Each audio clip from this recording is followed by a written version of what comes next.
welcome to the show America's accountant, Dan Geltrude. Dan, thanks for being on. This is not an isolated instance. I've seen a lot of these lately. Where are we? Is the economy strong, or is parts of it strong, or is the economy weak? I mean, why is Nike laying off 2% of its workforce? Well, I think Nike is a really good barometer to look at what's going on here, because their sneakers and their products are enormously popular. You know, after I heard about this story, I happened to be walking around in New York City, and I was looking around, and you know what, Scott? Everybody seemed to be wearing Nikes or Air Jordans. So I'm saying, well, if everybody's wearing their products, where's the slowdown? But it's got to be there, Scott, because we're talking about 1,500 jobs they're looking at cutting. And I'm going to tell you, these are likely not the low-paying jobs. These are people in higher positions because they're trying to really take down the cost of labor.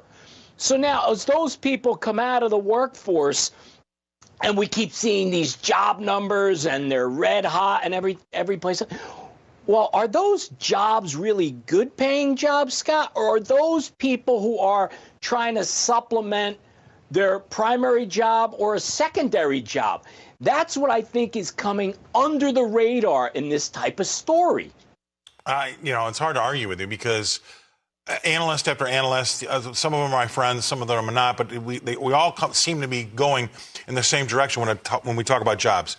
There's something fishy with our jobs numbers, right? The best thing I heard one of our analysts say was, I sure do hope I'm alive in 25 years to really find out what was going on behind the scenes when it comes to our labor numbers that we're reporting from the BLS. Because I don't know if you would agree with me, maybe you wouldn't, but it doesn't add up as far as what I see going out in local economies. And number two, anecdotally, I know 25 to 40-year-olds, if they lose their good job that they have right now, they cannot replace that job. You're right, Scott. And you know what? This is more of a trend with these companies than you may think. Remember, not too long ago, what was Meta doing? Meta was saying the same thing that Nike's saying. And remember, they're in AI. That's the growing industry out there, right? And they're saying, hey, we need to retool. We need to streamline. But the bottom line is this, Scott.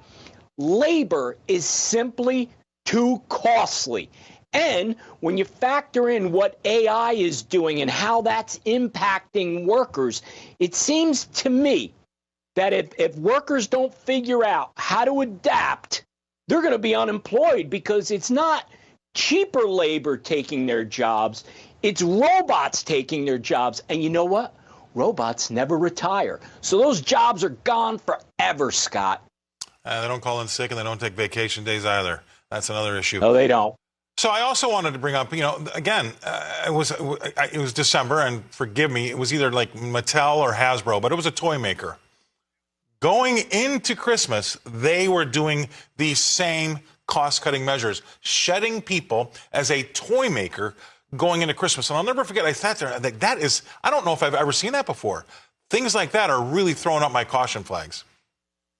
And they should. Look, I think if we look back at these numbers, 25 years from now, and we look back, as you were referencing there, I think that we're going to look at this and may very well say, you know what?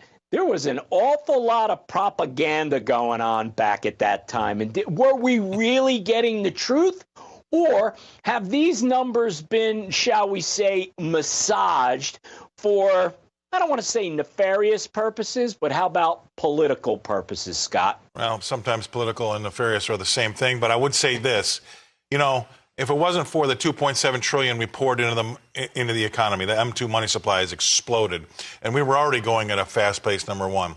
And number two is, I think that a lot of times we don't get these part-time, full-time, part-time versus full-time jobs reported either. So there's a lot going on out there, as well as the government being the biggest new employer on the block, right? They're the ones hiring everybody. So you've got a tremendous amount of money being put in. We're not quite sure we're accounting these part-time, double jobs. And then at the same time, the government's numbers are exploding. I'll leave it to you. You got 30 seconds. Well, I agree with you completely, Scott. If you look at where the growth is in jobs, it's government or government related.